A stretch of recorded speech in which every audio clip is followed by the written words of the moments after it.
I'm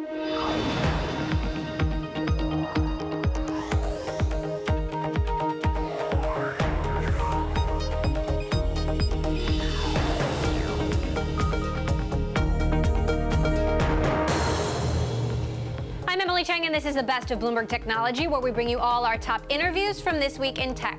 Coming up, Lyft in reverse. Shares under pressure post-IPO as Wall Street analysts raise concerns about how fast the ride-sharing company can start making money. Plus, lifting the curtain at YouTube as the video platform faces more controversies. Staffers say managers aren't listening and that proposals to change recommendations and curb conspiracies are being sacrificed for engagement. And Twitter co-founder and CEO Jack Dorsey said rules like Europe's GDPR have had a positive impact on the tech industry. He speaks in an exclusive interview with BNN Bloomberg in Toronto.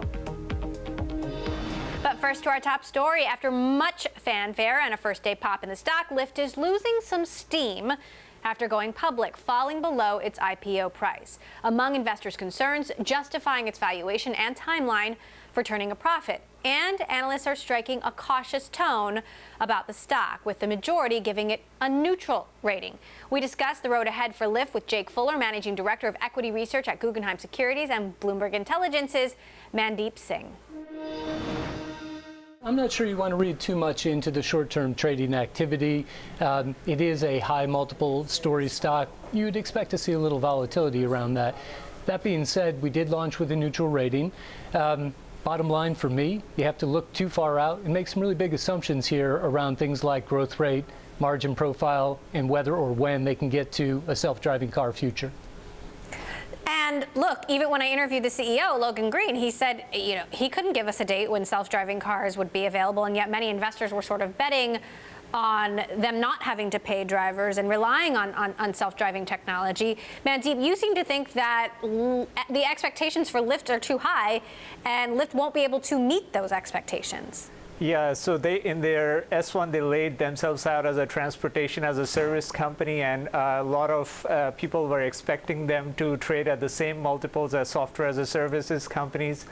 We don't think that's going to happen. This is still a very rudimentary market, although it's going to be very disruptive service, but no one knows the long-term profitability potential, and it just goes to show that, we're still in the early stages of this market.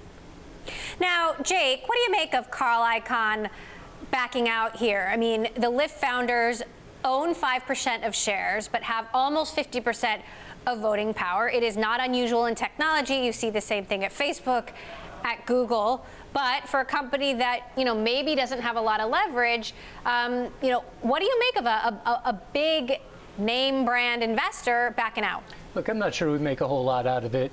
He's been in 4 years, made a lot of money on it, not so surprising. I guess the bigger question is, what about the other large holders? You've got folks like Google, Fidelity, GM, Rakuten in there. My guess is those are more long-term holders, right? It would be scary to me if we saw one of those types leave. Of course, Lyft investors are backing them up. I sat down with Ben Horowitz of Andreessen Horowitz on the day of the IPO. He's on the board. Of course, he's a biased narrator, but he had this to say about what Lyft has managed to pull off. Take a listen. All these founders in Silicon Valley go, oh, nobody believed in us. When John Logan said it, they're telling the truth. Like literally, everybody had written them off. And for them to come back and go from, when I stepped onto the board, I think we're at about 16% share in the U.S. and we're at 39% today. So just amazing, really, really a thrilling thing. So Mandeep, going from 16 to 39% market share in the United States in a matter of years, do you not think that's impressive enough? I think it's impressive, but it's built on a lot of subsidies. And like I said, this market is still rudimentary. When you look at ride hailing and the ancillary services they are offering on the bikes and scooter side, like if you offer subsidies and you're burning a lot of cash, you can gain market share. But at the end of the day, you have to retain the subscribers, you have to show steady upsell, and that is much harder. So I would wait for at least a few quarters to see that steady growth in active riders and active rider pricing and stuff like that. And look, I'd say from my vantage point that the key question here isn't what you've done, it's what you're going to do. And from the big questions around the stock, profit potential is certainly one of them that Mandeep points to. You only got 4 ways you're going to get there. You can cut driver pay, you can cut incentives that you've been running, you can bring your insurance costs down, or you can get self-driving cars. None of those things are immediately obvious.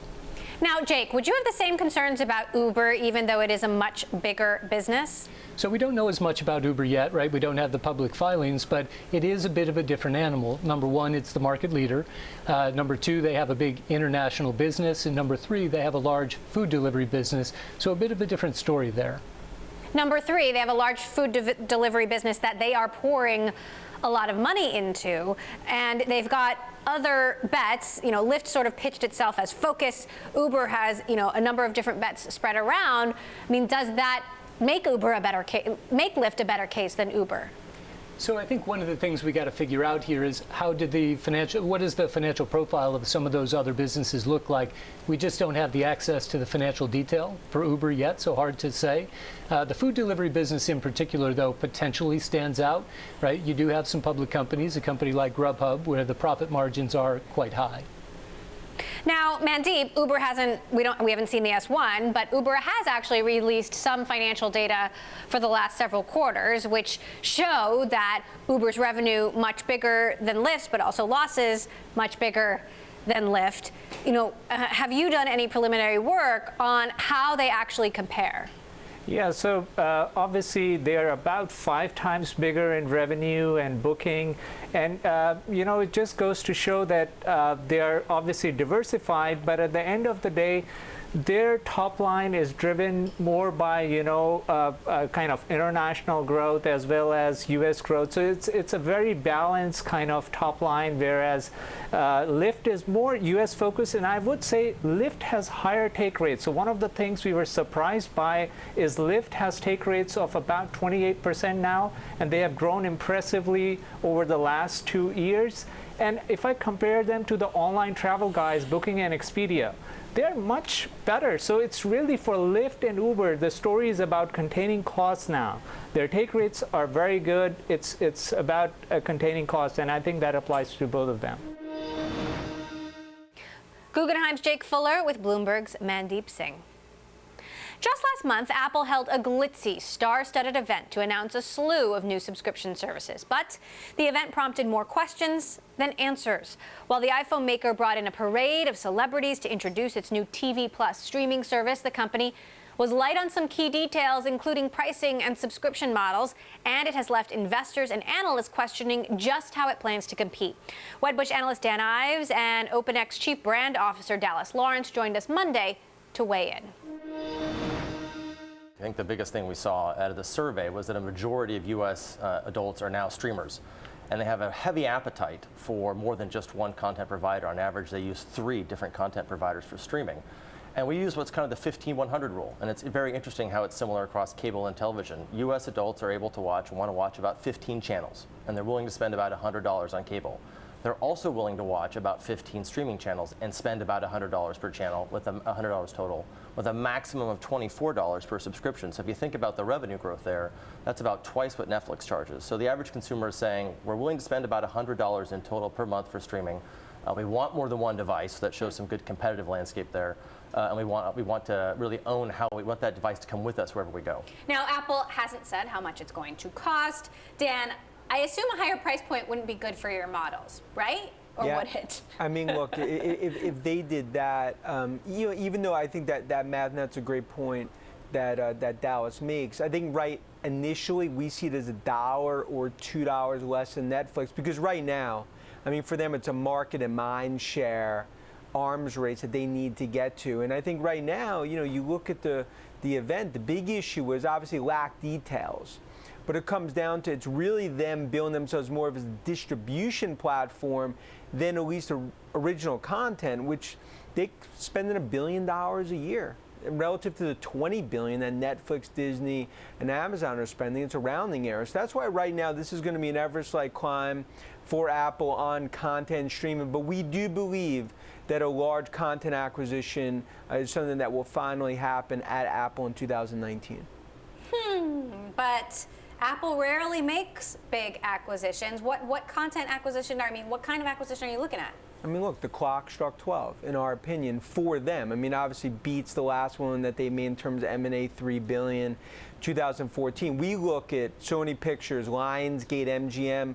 We've talked about CBS Viacom as a potential acquisition candidate, and obviously the long shot is Netflix, because right now, when you look at that services business, the $50 billion per year, in our opinion, the valuation, $400 to $450 billion is services, they cannot trip over their shoelaces on services, specifically on the content piece.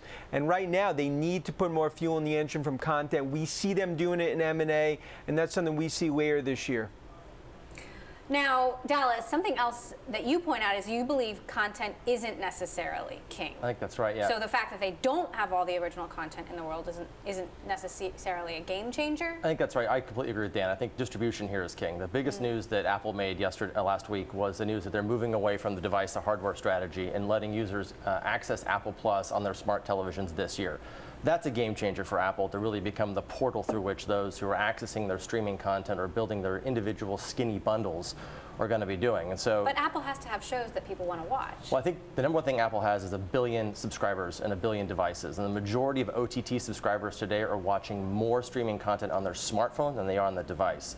As far as content goes, actually, Netflix doesn't have a single top 10 show. When we polled US consumers, not a single Netflix, Amazon, or Hulu show ranks as a top 10. The number one show on Netflix, based on consumers, is Friends, for which they paid $100 million for this year.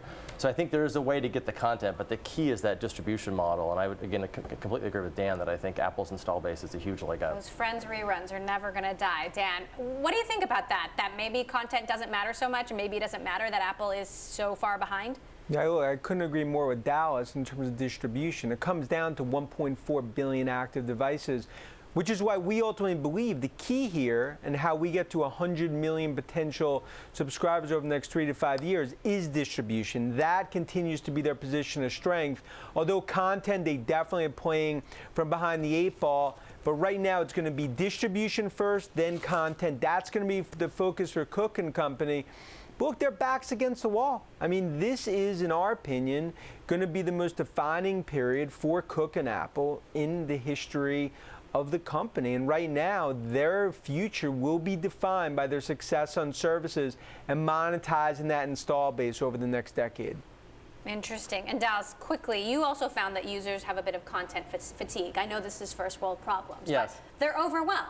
Yeah, they're overwhelmed with too many choices and disorganized choices. And that I feel like I spend 30 minutes a night just trying to figure out what to watch. And then you're too tired to watch it. Yeah. And I think that's what Apple does really well. They organize content in a way that's really user-friendly. And that's what they said at their announcement last week. That was a real key of this effort, was to make sure all the content you want, whatever skinny bundle you want, if you want HBO Now or whatever, in that one segment, you have it wrapped up. Wedbush analyst Dan Ives and OpenX chief brand officer Dallas Lawrence. Coming up, Bloomberg Technology investigates how YouTube let objectionable videos flourish on the site. We'll bring you the key takeaways next. And if you like Bloomberg News, check us out on the radio. You can listen on the Bloomberg app, Bloomberg.com, and in the U.S. on SiriusXM. This is Bloomberg.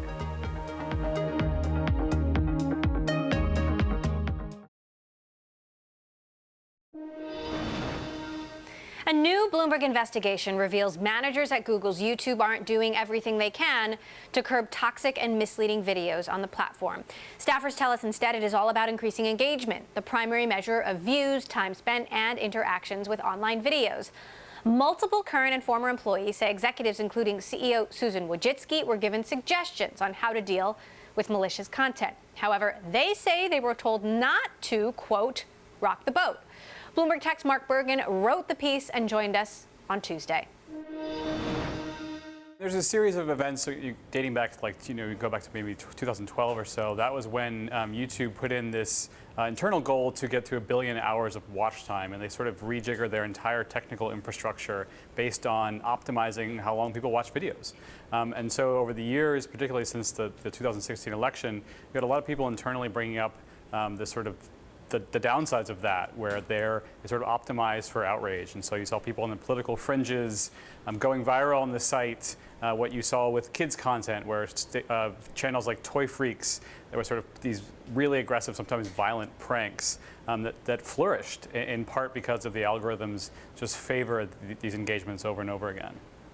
So YouTube gave us a statement saying our primary focus has been tackling some of the platform's toughest content challenges. We've taken a number of significant steps, including updating our recommendation systems to prevent the spread of harmful misinformation, improving the news experience on YouTube, bringing the number of people focused on content issues across Google to 10,000, investing in machine learning to be able to more quickly and find and remove violative content, and reviewing and updating our policies. YouTube has made some changes. Are employees just saying it's not enough? Yeah, I mean, pretty clear. Like the past 2 years, they have made a series of changes and fairly radical ones if you look at them historically, right? Recently, they eliminated comments on a lot of videos aimed at kids, and people at YouTube have been there for a long time tell me this was like a huge shift. Right? There was been this debate about comments for a long time. They kept comments intact in part because they wanted YouTube to be a social media platform. You know, what the key issue here is that the company is shifting around for what they call responsible growth. And that is a metric where they're using things like user surveys to try to sense about how people feel after they watch videos. It's a really tricky thing to deal, and they haven't, a tricky thing to execute on as a strategy. And they haven't exactly told investors, the public, and it seems like a lot of their employees exactly what that looks like. Now, YouTube on Twitter has released some follow-up statements saying that Susan Wojcicki specifically has been across this, has made this a priority. But in your story, employees are saying that actually she personally is not making this a priority. What exactly are employees telling you? So I think, consistently the thing I've heard from people that worked under Susan is not that she doesn't care about these issues, particularly in the past couple of years. I think especially around the kids' content was sort of an eye-opening moment for her and her leadership team. It's the consistent theme is more paralysis. For a number of reasons, whether it's concern about being seen as anti-conservative, concern about the changes they would make to YouTube's business and its advertising platform, concern about the changes it would make to creators. That paralysis has led to them stalling and inertia. And certainly, like if you look at anti-vaccination, we have some new data. The number of videos that are promoting anti-vaccination theories, YouTube's been aware of this for a long time. It's a series of events where they become kind of a publicity nightmare, and then they're forced to take action. They recently started categorizing these anti-vaccination videos, what they call borderline content, so they'll no longer be recommended. What they haven't shared, externally at least, is if those changes on the recommendation engine and a lot of the changes that Wojcicki has brought have made an impact on their engagement, on their business, any of the metrics that they're using for their employees and for the company. Coming up, it was National Equal Pay Day here in the U.S. this week, and Arjuna Capital has released its second annual gender pay scorecard. We'll tell you how the biggest tech companies made out next. This is Bloomberg.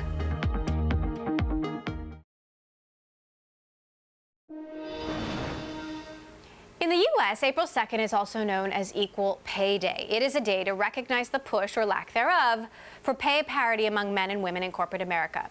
Arjuna Capital has released its second annual gender pay scorecard, ranking 46 of the world's largest companies on pay based on race and gender. This year, the scorecard gave an A rating to only one company, Citigroup. Arjuna also passed out failing grades to half the companies surveyed. So, where did big tech land? We spoke with Arjuna Capital managing partner Natasha Lamb Tuesday in Boston. So if you recall, in January, Citigroup was literally the first company in the world to reveal its median gender pay gap and its U.S. median racial pay gap. And what that means is it didn't use an adjusted number, which is what the disclosures that we've gotten from most companies so far, which is an equal pay for equal work number. Most of those numbers we've seen from companies have been adjusted, and they're around 99 cents to parity. So if you and I were in the same position, we'd be making around the same if I was a man and you were a woman. But what Citigroup did further was to actually publish their median number. So if you take all the men and all the women in an organization, you say, take the middle person, what are they making? What's the man making versus the woman? There's a much bigger gap. And that's actually how equal pay is measured in the United States when we talk about Equal Pay Day. women are paid 80 cents on the dollar. That's the median earnings. So Citigroup, in response to a proposal from Arjuna Capital, came out with this data and stepped up as a leader and really set a new standard. So not only are they releasing more data and being more transparent, the data looks good. Is that what you're saying? Well, the data doesn't look great. Those median numbers don't look great for most companies. It was a 29% median pay gap as compared to their 99 cents equal pay gap, right? And for minorities in the US, it was 93 cents on the dollar. So it doesn't look great. They squeaked out an A. They got an 86 out of 100, but they are the only company to receive an A in the scorecard. So Apple and Intel in the tech world, you gave them a B. You gave several tech companies failing grades, Oracle and HP. Why? So the Bs, some of those companies were As or A minuses last year. We added. So they got worse? They didn't, no, they didn't get worse. But we did add one new criteria this year. So we're ranking across 10 different quantitative factors. It's very transparent.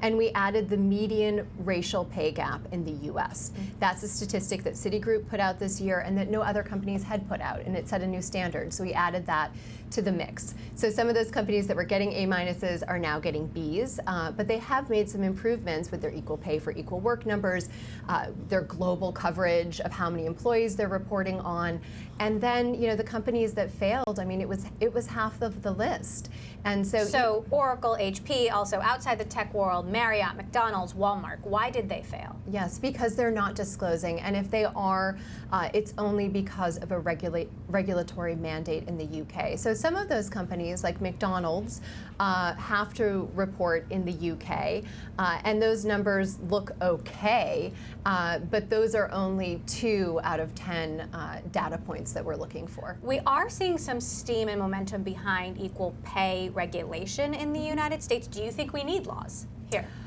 I think that it's been very slow. It's been more of a ground game. States, including Massachusetts and New York and California, have started to improve their state laws.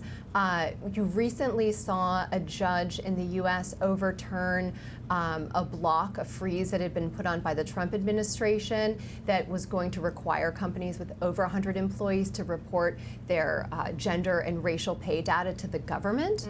And so that's actually quite promising. That's similar to what's happening in Europe. And a recent study showed that even when companies are reporting just to the government, not fully transparently, which is what we're looking for, they actually improve, they narrow the gender pay gap, they hire more women, they move more women into positions of leadership, and that's really where you see the performance benefits. So, new SurveyMonkey poll out shows that 50% of men believe that the pay gap, the gender pay gap, is made up. Yeah. How do we deal with that when men, to be quite frank, are still running most of these companies? Yeah, I mean, I think that's sad. I think there's a lot of misinformation, so you can look at it on an equal pay for equal work basis.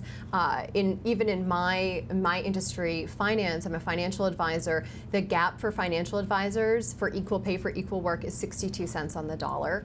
And so that's pretty remarkable. But even for, even if men and women in the same jobs are being paid the same, there's still a median gap because there isn't equal opportunity for women and minorities at these companies, and there should be, and that's where it makes a difference, and it makes a difference to performance. Managing partner at Arjuna Capital, Natasha Lamb. Coming up, bring on the regulation. So says Mark Zuckerberg. We break down the Facebook CEO's plan for the world's government to set new internet laws. That's next. I'm Bloomberg Tech live streaming on Twitter. Check us out at Technology, and be sure to follow our global breaking news network, TikTok, on Twitter. This is Bloomberg.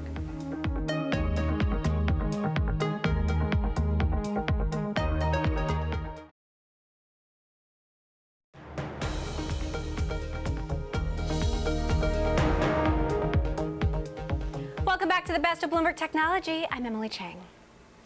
Back in April of last year, Facebook CEO Mark Zuckerberg told Congress the writing was on the wall when it comes to policing social media.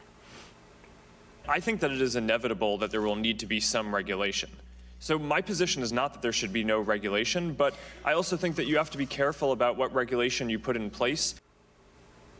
Well, over the weekend, we got some more insight into what Zuckerberg thinks those rules should be. Zuckerberg made the call for global internet regulation in a Facebook post last Saturday, writing, "I believe we need a more active role for governments and regulators. By updating the rules for the internet, we can preserve what's best about it, the freedom for people to express themselves and for entrepreneurs to build new things while also protecting society from broader harms." On Monday, we talked with Bloomberg's Selena Wang and Sally Hubbard, Director for Enforcement Policy of the Open Markets Institute. Prior to that, she served as an Assistant Attorney General in the Antitrust Bureau for the state of New York. Now, the sentiment here is that Mark Zuckerberg is trying to get in front of any stringent regulations that may come, and it's really in Facebook's self-interest to have a strong voice in this discourse, because whatever regulation comes inevitably is going to have a big impact on Facebook. So he's really calling for a new global internet regime, and he touches on 4 key areas: harmful content, so that's issues like terrorist content, abuses content. He talks about election integrity, that covers political advertising, privacy. He calls for GDPR to be spread around the world, and also data portability, which talks about allowing users to freely take information from one network to another. Sally, is this something that you or the Open Markets Institute supports? I think it's very silly, honestly, for Zuckerberg to be out there promoting regulations to fix problems that his business model is causing. You know, he has the power to fix these problems by changing his business model, because the targeted advertising business model is the reason why fake news and harmful content is being amplified by Facebook's algorithms. And it's the reason why Facebook is collecting so much data on us that foreign agents are able to target us on the social media platform. So he can fix these problems. He doesn't need the regulators to fix them for him. So, Selena, there's actually been a lot of criticism of Mark Zuckerberg's plan. We have one lawmaker, David Cicilline, saying rule number 5 should be that Mark Zuckerberg doesn't get to make the rules anymore. Facebook is under criminal and civil investigation. It has shown it cannot regulate itself. Does anyone even want his advice? Well, to be fair, he's not saying Facebook should regulate itself. He's saying Facebook can't regulate itself, isn't he? I think the criticism around this is that, does this amount to anything more than just a glorified public relations document that's trying to punt off any of the blame onto the government and shield itself from any future criticism? For instance, when he's talking about these regulations around harmful content, this is actually beneficial to Facebook, because inevitably mistakes are going to happen, and now when they do happen, they can say, well, we were just following the line. The other issue is around things like global complex regulatory regimes. Something like GDPR has been argued that it actually helps a lot of these larger players more than the smaller players, because it's very cumbersome for a small company to have to comply with these rules. And by making this a global standard, it could actually increase Facebook's wherewithal. And in addition to that, some of Facebook's behaviors have been counter to what they've been saying. For instance, this back-end integration that they're doing of WhatsApp, Instagram, and Facebook Messenger actually increases its power over user data. It brings into question issues like data privacy and makes it harder for regulators and Facebook to moderate what's going on these platforms if they're encrypted and they don't have access to what's actually being said.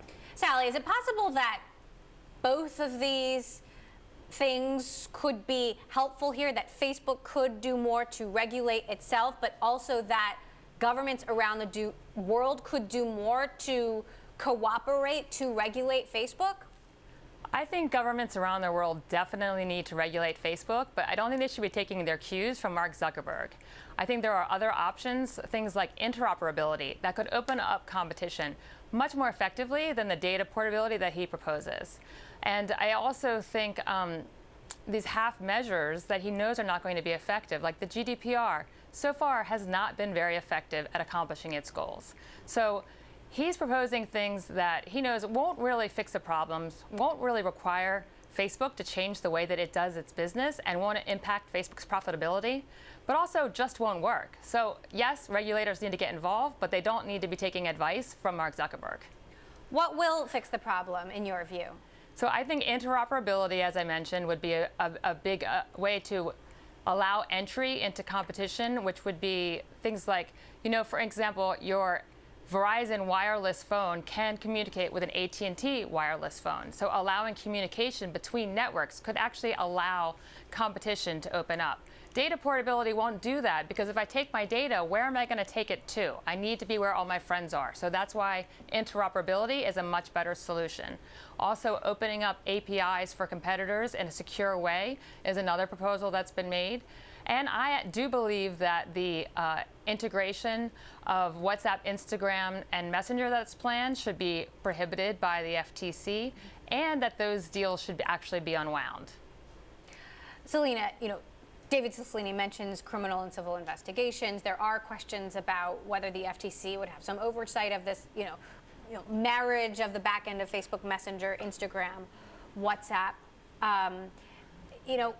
How are we expecting these investigations to play out? Because it will likely be years, right? It can be difficult to keep up with the number of global investigations that are going on and at what stage of the process they're at. As you mentioned, the FTC is looking into these issues, potentially unwinding parts of Facebook, but that will be complex, difficult, and drawn out. And many experts say that integrating the back end actually makes it harder for regulators to be able to separate the data. There's also concern that Section 230 may be under pressure. Now, this is the part of the law that essentially exempts the social platforms from being liable for the content that's on their platforms. And if that was rolled back, that could have a really big impact on Facebook. But we're already seeing other governments move ahead with regulations, even as the U.S. stalls. For instance, we just reported that Singapore is coming out with new laws that would hold companies like Facebook liable for false information, force them to take them down, and show what corrections they're making.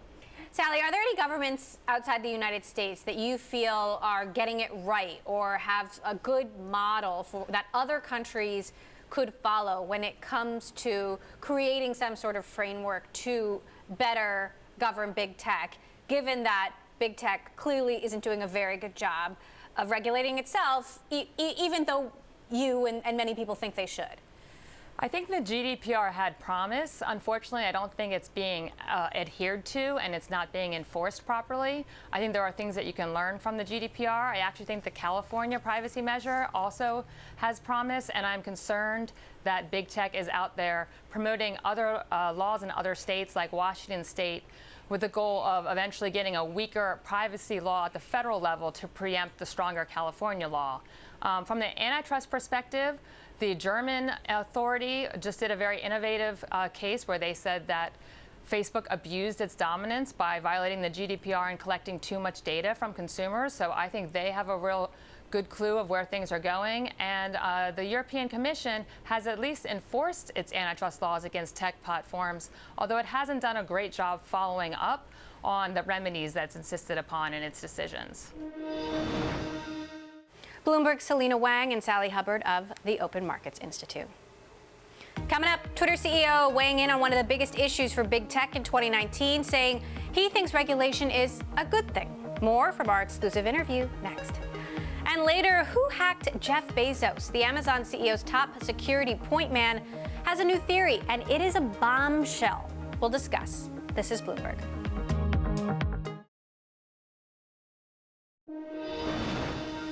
Twitter co-founder Jack Dorsey is echoing Mark Zuckerberg's comments, calling for a heavier regulatory hand when it comes to tech giants.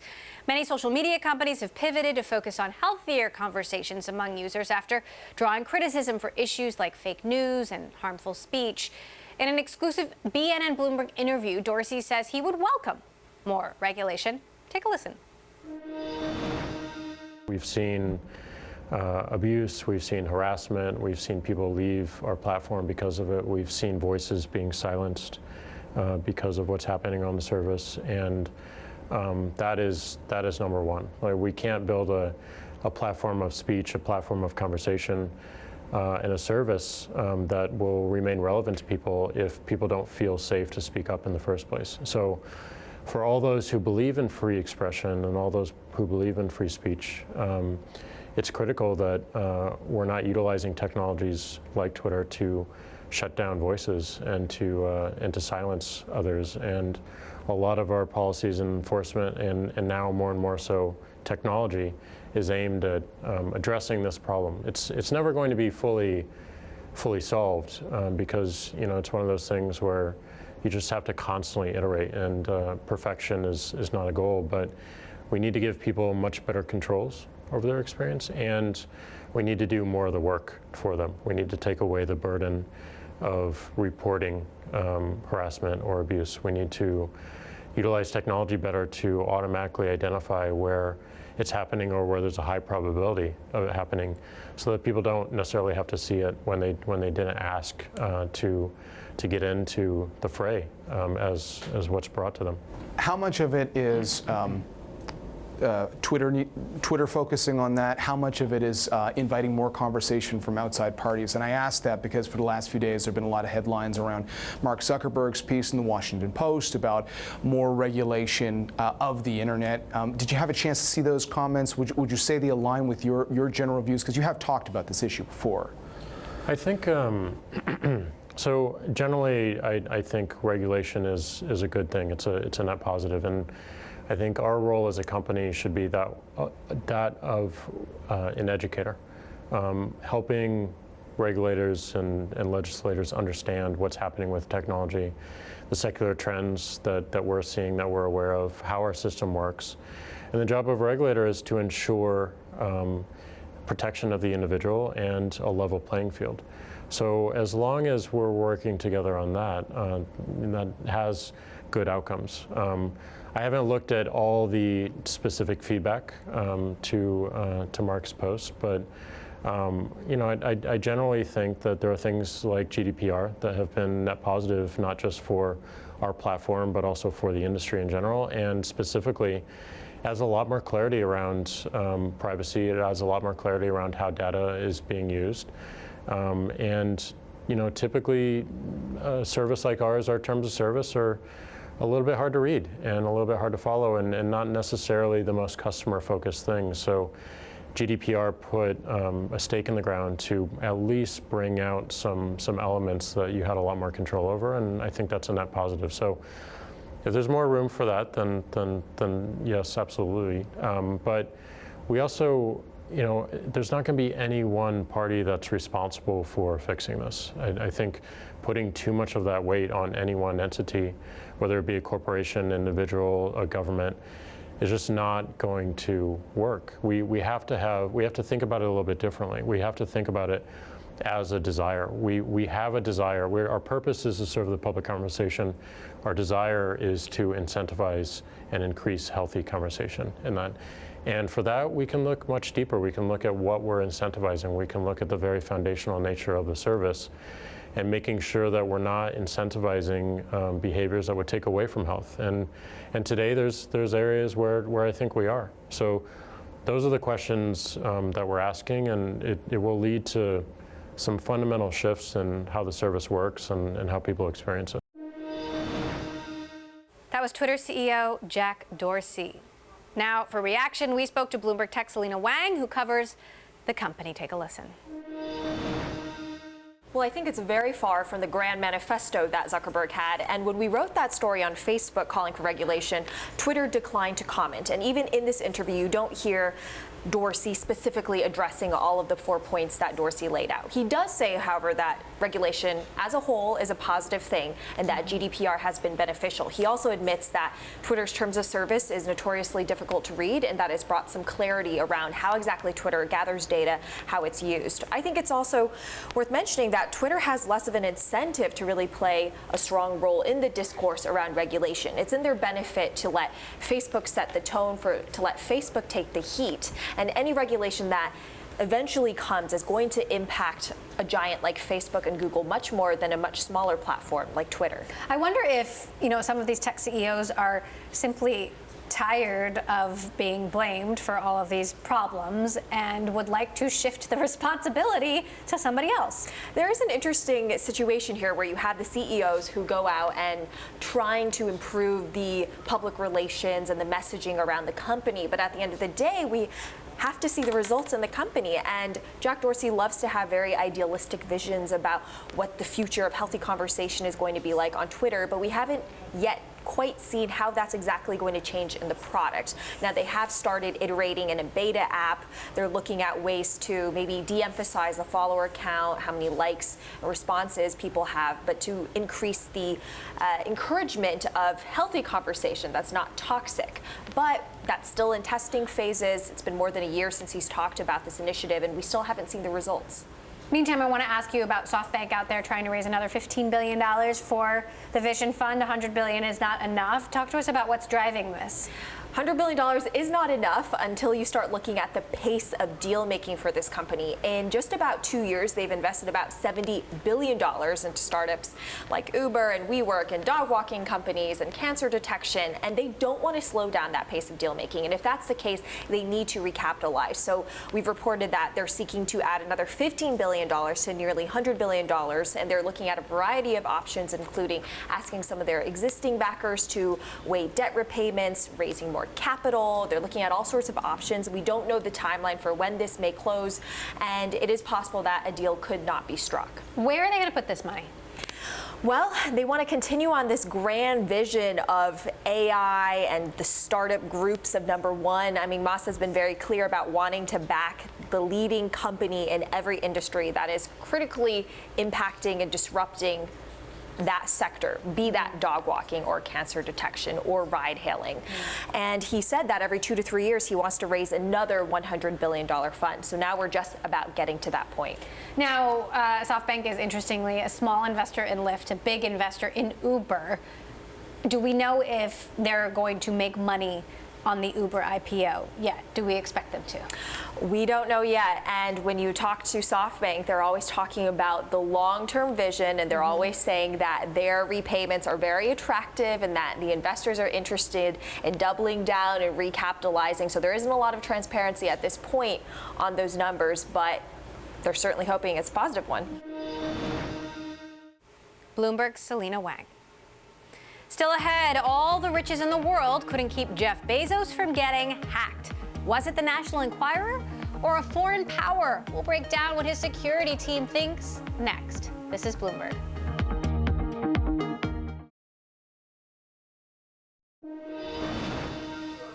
Finally, it was just under 2 months ago that Washington Post owner and Amazon CEO Jeff Bezos took to Medium to accuse the parent company of the National Enquirer of trying to blackmail him with his own private text messages.